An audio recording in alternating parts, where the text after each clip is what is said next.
Lieutenant Jason Reed had seen many things in space. Explosions, asteroids, solar storms, but nothing like this. His ship shook violently as red warning lights flashed across the console. An unknown gravitational force had pulled his craft into Kiao, a strange moon's atmosphere. The engines were gone. He gripped the controls tightly, trying to slow the descent. "Mayday. This is Eagle 1, he said into the comms. "Systems failing. I'm going down." There was no reply. Static filled the channel. With one final jerk, the ship broke through the clouds. Trees, tall, thick, alien-looking, rushed up to meet him. The impact came with a roar of metal and fire. The crash tossed Jason forward. His vision turned black for a moment. When he woke, silence greeted him. Smoke rose from the broken wreck. Around him, he coughed, pulled off his helmet and winced. Blood ran down his forehead and his arm felt broken, but he was alive. He stepped out of the wreckage and looked around. The sky above was green. Twin suns glowed behind thick clouds. The trees were blue and tall like skyscrapers. Strange bird-like creatures chirped in the distance. The air was warm and smelled like copper and rain. Jason grabbed his emergency kit and a small energy blade. If there were animals, or worse, people, he had to be ready. Hours passed as he searched for shelter. The jungle was dense, full of strange plants and glowing insects. He found a small cave by a river and decided to rest. As he bent down to drink, he heard a sound behind the trees. A soft cry. Jason froze. He moved slowly toward the sound. It was weak, like someone in pain. He stepped through a thick bush and stopped. There, lying under the roots of a tree, was a woman. But she wasn't human. Her skin was silver with a soft glow. Her eyes were closed, and her white hair flowed like silk across her face. A large burn covered her side. Her breathing was shallow. Blood, deep blue, poured from her wound. Jason's training kicked in.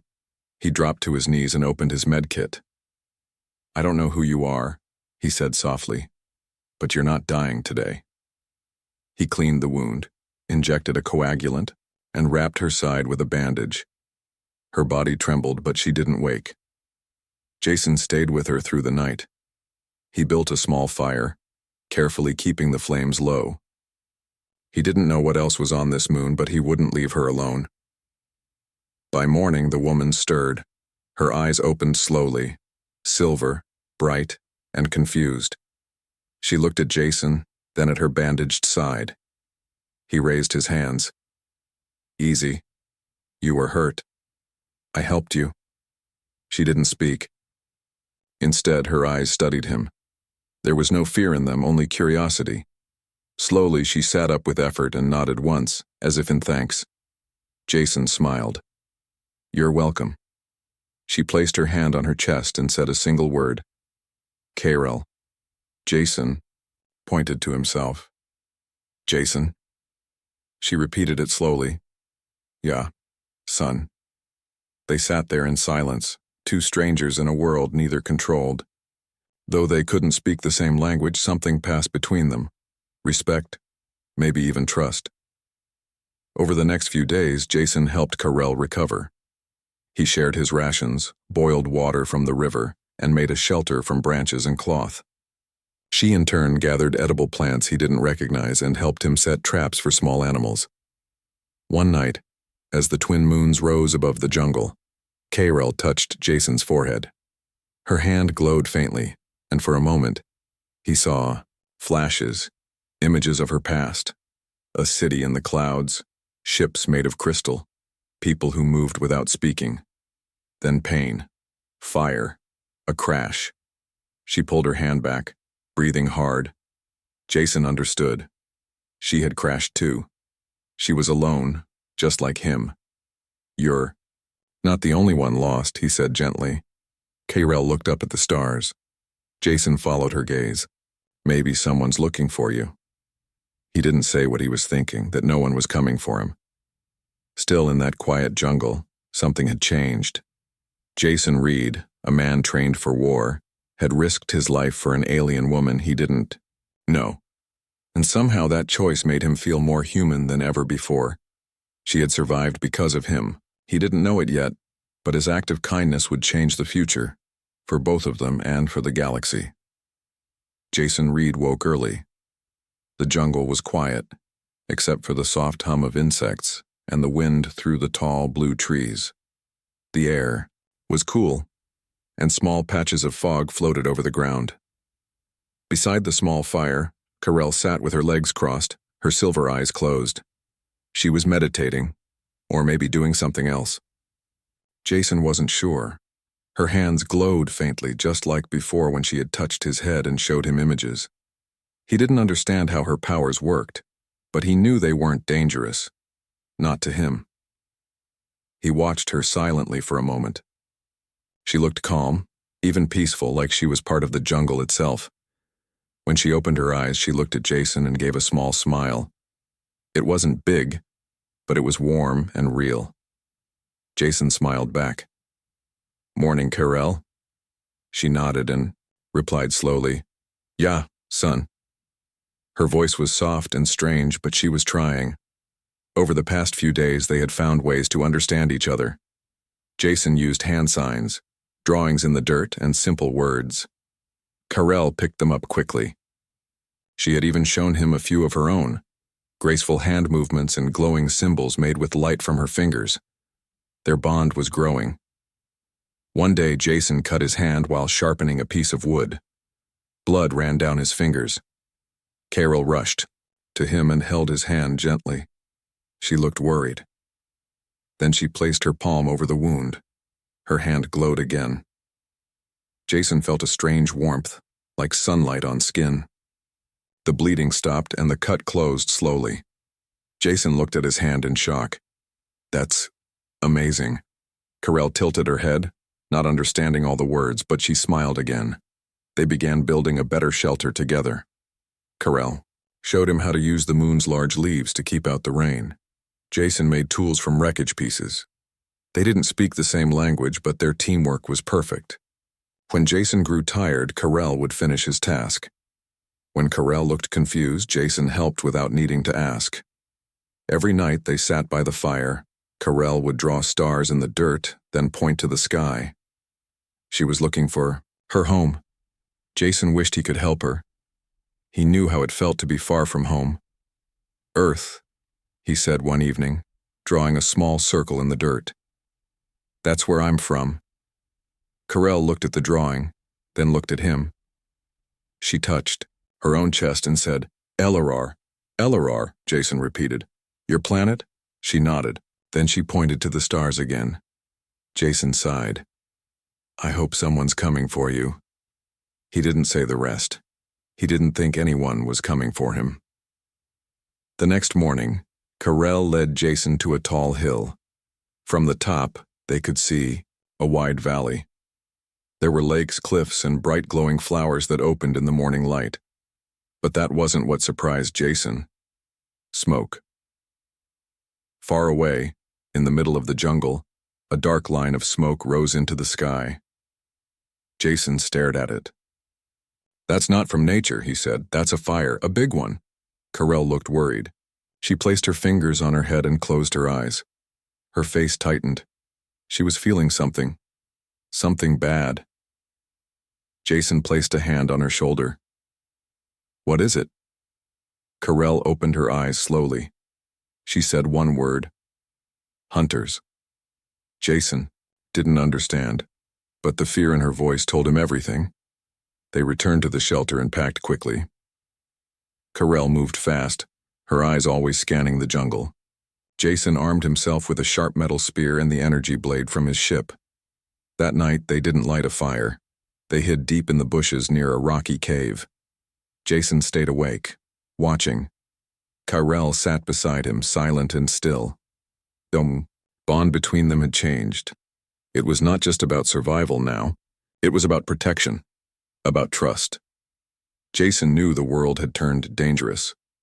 Carell had powers, but she wasn't a fighter. She was gentle, peaceful. Jason was the opposite. He had trained for war. He had fought before. And now, he would fight again. Not for Earth, not for orders, but for her. As the stars blinked in the sky above them, Jason whispered, "I'll keep you safe." Carell looked at him with shining eyes. She didn't speak, but her expression said everything. She believed him. Jason stood behind a thick tree, holding his energy blade tightly. The jungle was silent. Too silent.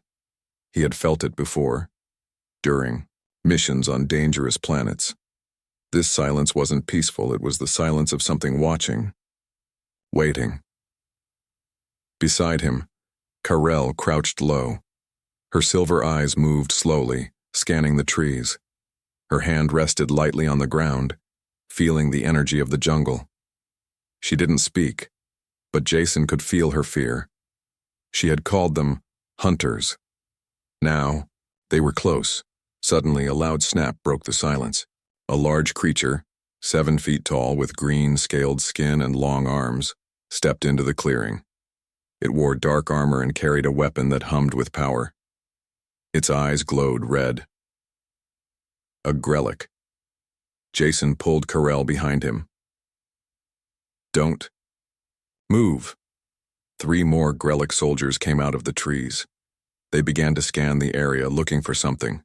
Jason knew it was Carell. She was the one they wanted. She touched his arm, eyes full of worry. "They take LRR, use mines." "Break mines," Jason understood. These hunters didn't just capture, they tortured. His grip tightened. They had to run. He led Carell away through the trees, careful not to make a sound. But the Grellic had sharp senses. Within moments, a loud roar echoed behind them. They had been seen. "Run!" Jason shouted. Carell didn't hesitate. They sprinted through thick vines, over rocks, across shallow water. Blasts of green energy flew past them. Trees exploded into splinters. Jason felt the heat from one shot fly. Close to his head, they dove behind a fallen log. Jason turned quickly and threw a small flash grenade from his belt. It exploded with a burst of light and sound, confusing the Grellic for a few seconds. Just enough time to escape deeper into the jungle. They kept running until they reached a narrow cliff. There was no way forward. Behind them, the Grellic were coming fast. Jason looked around quickly. He spotted a small cave entrance hidden behind vines on the cliff's edge. "In here," he said. They crawled inside just as a blast hit the rock above the cave. Dust fell over them, but the stone held strong. The tunnel inside was dark, but safe for now. They moved deeper until they reached a small chamber. Jason placed Carell behind a rock and took a breath. His heart was racing. His arm, already injured from the crash, throbbed with pain. Blood dripped from a cut on his side. Carell moved beside him and touched the wound. Her hand glowed again, healing it slowly. Jason looked at her. "Thank you." She nodded. "You protect me. I protect you." Outside, they heard heavy footsteps and strange growling sounds. The Grellic were searching. Jason whispered, "We can't stay here long. They'll find the cave." Carell closed her eyes and placed both hands on the ground. Her face tensed in concentration. "What are you doing?" Jason asked. She opened her eyes after a few seconds. "I feel LRR ship, far north." Jason's heart jumped. "A rescue ship?" She nodded. "Maybe, but not long." Jason stood. "Then we go.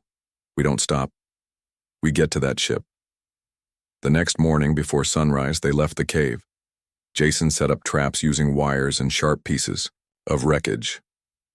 If the Grellic followed, they would be slowed down. They moved fast through the jungle. Jason guided them with skill, avoiding open paths and using every bit of his survival training. Carell used her powers to sense danger ahead. Together, they were strong, but the Grellic were not far behind. Late in the afternoon, the traps worked. A loud explosion shook the ground. One Grellic had stepped on a pressure trap. The others roared in anger. Jason and Carell kept moving, but soon Jason heard them again, closer than before. He stopped and turned. No choice, he said. I'll hold them off. You go to the ship. Carell grabbed his arm, eyes wide with fear. No, together. Jason shook his head. If they catch you, they'll destroy everything. You're more important than me. Carell stared at him. Her voice trembled. You bled for me. I will not leave. Jason hesitated. Then he smiled. All right, he said. Together. They stood side by side as the jungle shook with the approach of the Grellic. Jason raised his blade. Carell lifted her hands, her silver glow growing brighter. They were outnumbered, surrounded, but not afraid, because in that moment, they were more than human and alien. They were a team, and they would fight for each other, no matter what. Jason and Carell hid inside a small cave behind a waterfall. Cold water ran down the stone walls, and the sound of falling water helped cover their breathing. They had escaped. For now. Jason leaned against the wall, holding his side. His wound was worse than he thought. Carell sat beside him, gently, placing her glowing hands over his injury. Warmth spread through his skin as the pain faded slowly. You should rest, she said softly. Jason smiled weakly. I'll rest when we reach your ship. Carell didn't answer. Her face looked sad. Something was troubling her. Jason noticed. What is it? She looked at him with tired eyes. You saved me. Again. But you don't know who I really am. Jason blinked. Does it matter? Carell touched her chest. I'm not just from Alarar. I'm heir to the Council of Stars. My people, they follow peace. No war, no weapons, only mind and spirit. That is our law. Jason listened, quietly. He could see the pain in her voice, not fear of death, but of failure. She continued, I was on a mission, a secret one, to ask help from other star systems. My people are in danger. The Grellic grow stronger every cycle, but our leaders refuse to fight. Jason leaned forward. So you left to find help? Carell nodded. Yes. I broke the law. My ship was attacked. I escaped and crashed here. Then I met you. Jason was quiet for a moment. Then he said, Sounds to me like you were trying to save your people. That's not wrong. Carell looked at him. They will not see it that way. If I return, I may lose everything. My name, my place, my voice. Jason took her hand gently. But if you don't go back, they'll lose something even greater. Hope. Carell didn't speak, but her fingers tightened around his. Later that night, they sat outside the cave. The jungle was peaceful again. The stars shone clearly above them. Carell turned toward Jason. You've killed before. You fight. But you are kind. You protect. I don't understand. Jason looked up at the stars. Humans. We're not perfect. We fight to survive, sometimes for the wrong reasons, but we also love deeply. We protect our own, sometimes even strangers. Carell closed her eyes. Your memories. When I healed you, I saw your past. Jason stayed still. I saw Earth, she said. Your family, your war, the pain, the loss, but also your strength. Jason gave a quiet laugh. Yeah, Earth is messy, loud, but it's home. Carell nodded. You are not like my people, but I think maybe that's what we need. Jason looked at her. What do you mean? She stood and pointed to the stars.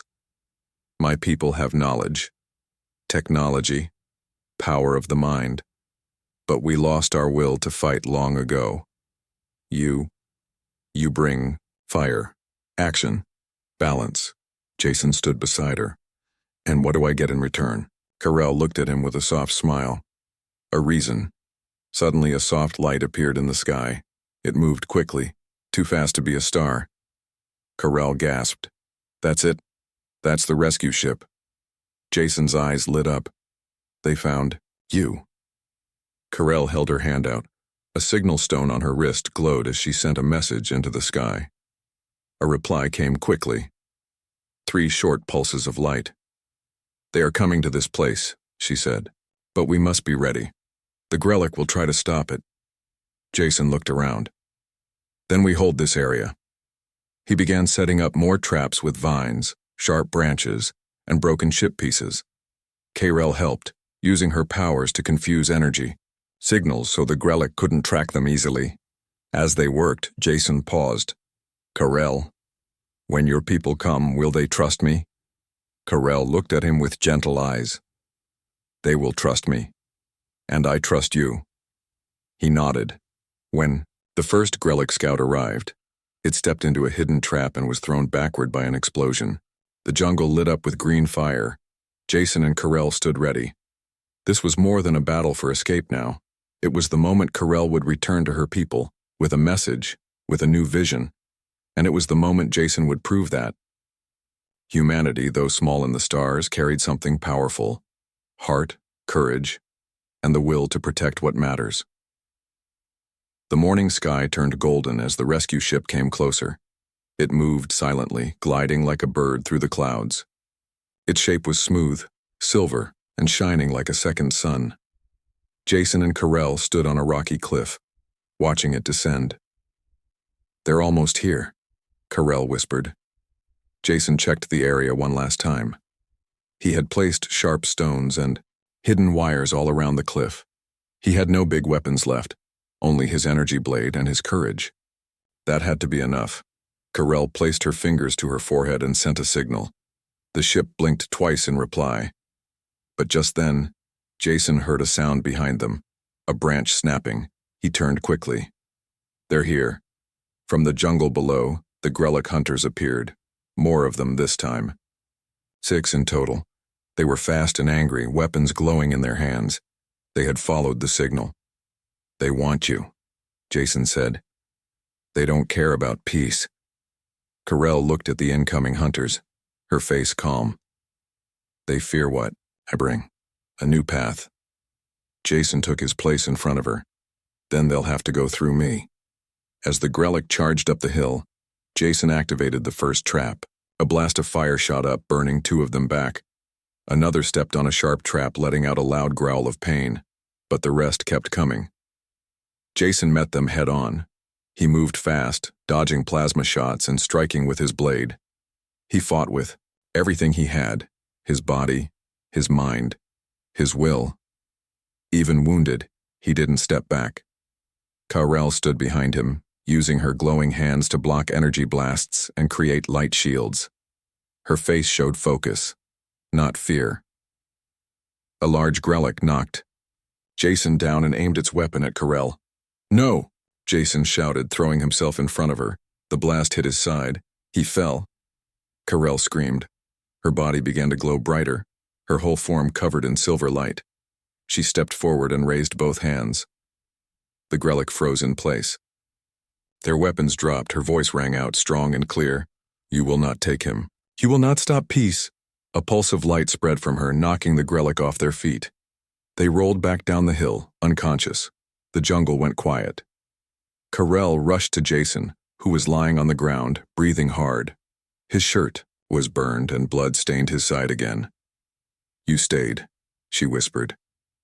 "Of course I did," he replied, voice weak but steady. "I made a promise." Just then, the rescue ship landed. A soft hum filled the air as the door opened. 3. Elarari stepped out, tall, graceful, glowing like Kayrell. They rushed forward and bowed before her. "Princess Kayrell," one of them said, "we came as soon as we received your signal." Kayrell pointed to Jason. "He is the reason I survived. He protected me. He helped me believe again." The Elarari looked at Jason with wonder. "He is human?" one asked. Kayrell nodded. "But more than that. He is brave. He is kind. He fought not for reward, but for what is right." Jason smiled weakly. "I didn't expect a speech." Kayrell laughed gently. "You earned it." The Elarari lifted Jason carefully and brought him into the ship. Inside, he was placed on a healing bed surrounded by soft lights and quiet machines. Warmth spread through his body. His pain began to fade. Carell stayed beside him the whole time. Later, when Jason was able to sit up, she stood at the window and looked out at the stars. "We're going home," she said. Jason looked at her. "And what happens when we get there?" Carell turned, her silver eyes bright. "We change everything." The stars outside the ship moved like slow rivers of light. Jason sat by the window, healed but still thoughtful. He had never seen space like this, calm, colorful, alive. The Elarari ship moved without sound, smooth as a dream. Carell entered the room. She wore the royal robe of her people now, white, with glowing threads of silver. She looked stronger than before, more focused. "We're almost there," she said. "You're home?" Jason asked. Carell nodded. "Yes, the central city of the Elarari, Elora."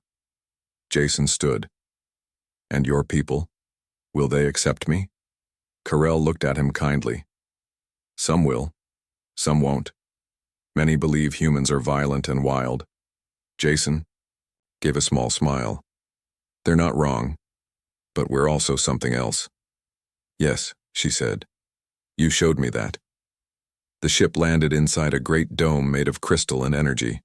Elora was floating above a silver ocean, with glowing bridges, towers in the sky, and trees with golden leaves. It was beautiful, like a city from a dream. Jason followed Carell through wide halls where the walls shone with soft light. Other Elarari stopped and stared. Many bowed to Carell. Others looked at Jason with surprise, some with doubt. At last they entered a large round chamber, the council hall. 12 Elarari leaders sat in a circle. Their faces were calm, their robes shining with gentle colors. At the center of the room, Carell stood straight and proud. "I bring news," she said. "The Grelic have grown stronger. They hunt beyond our borders. They no longer fear us." One of the council members spoke. "And yet we remain safe. We do not bring war. That is our way." Carell's voice rose. "Your way will no longer protect us. I was hunted, I was almost killed, and I survived because of him." She pointed to Jason. "He is human, from a small planet far away. He is not Elarari, not trained in peace, but he saved me, more than once. He did not run. He did not hide. He fought not for power, but for what is right." The council looked at Jason. One elder spoke. "Human, do you understand our ways?" Jason stepped forward. "Not fully. I'm a soldier. I was trained to fight. But I also know peace is not just silence. Sometimes peace must be protected." Another council member asked, "And what would you offer us, human? More war?" "No," Jason said. "I offer something different. Balance. We fight only when needed, but when we do, we stand together. That's what you need." The chamber was quiet. Carell stepped forward again. "Let us open our minds to new ideas. Let us learn from humans and they from us. Together, we are stronger." One voice spoke from the shadows. It was Elder Nivek, the oldest member of the council. His face was lined with age, but his eyes were sharp. "If we follow this path," he said, "we must break the rule of silence. We must trust those outside. It is a great risk." Carell nodded. "Yes, but if we don't change, we may not survive the next attack." Elder Nivek looked at Jason, then at the others. "I see fire in this human's eyes, but also wisdom. Perhaps it is time." One by one, the council members stood. "We agree." Carell smiled and Jason let out a long breath. But the meeting was not over. A messenger entered the chamber. "Urgent message," he said. "The Grelic fleet is moving. They are headed to the border worlds." Jason stepped forward. "Let us help. Earth has ships, soldiers. We can fight beside you." Carell looked at the council. "Let me lead. With Jason, we will build a new force, Elarari and human together. The council hesitated, then nodded. Make your plan. Later, Carell and Jason stood on a balcony overlooking the city. You just changed the future, Jason said. Carell shook her head. We did. He looked at her. So, we're going to war? We are going to protect peace, she replied. And you, Jason Reed, will not be alone this time. Jason smiled. He had bled to save one life. Now, with Carell by his side, he would help save many more. The battle was over. Jason stood on the bridge of the starship Alora's Light, looking out at the stars. Pieces of destroyed Grellic warships floated in the distance, glowing in the dark like broken lanterns. The Allied forces, Elorari and human, had won. But it had not been easy. Jason's arm was bandaged. His shoulder still ached from the last strike he took while protecting one of Carell's officers. He had led humans into a battle far from Earth, and they had fought bravely, not for conquest but for unity. Carell entered the room. Her white robe was marked with dust and light burns from the command deck, but she stood tall. Her eyes met Jason's, and she smiled gently. It's over, she said. For now, Jason replied. The Grellic won't return soon. Not after this. She nodded. You were right. We needed more than calm words. We needed action. And heart. Jason looked out the window again. Your people, they fought well. And they listened. Carell came closer. Because you showed them how. There was a long silence between them. The kind of silence that feels full, not empty. You changed everything, Carell, Jason said quietly. So did you. Later, in the Grand Hall of Unity on Alarar, a great gathering was held. The council, leaders of many worlds, and even visitors from Earth came to witness what had never happened before. An alliance between humans and the Elorari. Jason stood beside Carell as she spoke to the crowd. We come from different stars, she said. Different minds. But today we are one. We will not hide behind fear. We will stand together, for peace, for freedom, and for each other. She turned to Jason. This human gave his blood for me. He taught me. Strength is not only in the body, but in the heart. The hall was filled with light as the people rose to their feet and gave silent respect, the highest honor of the Elorari. Later, Carell and Jason stood in the quiet garden outside the city. The trees glowed silver, and soft music from distant, crystal winds floated in the air. Jason looked at her. So what now? Carell smiled. Now we build a new future, together. And what about you? He asked. Will you be queen again? Carell shook her head gently. No. I gave up that path. I don't want to rule from a chair. I want to walk beside those who lead, and with someone who understands. She stepped closer. I once thought peace meant silence, stillness. But I learned peace also means protecting those we love. Jason was quiet. Then, Carell held out a small star-shaped crystal. It floated in the air, glowing softly. This, she said, is the heart of Elora. It is a symbol of trust, of unity.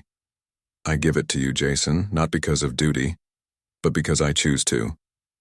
Jason looked at the crystal, then at her. I didn't do this for reward. I know, she said. That's why you deserve everything. Jason reached out and took the crystal in his hand.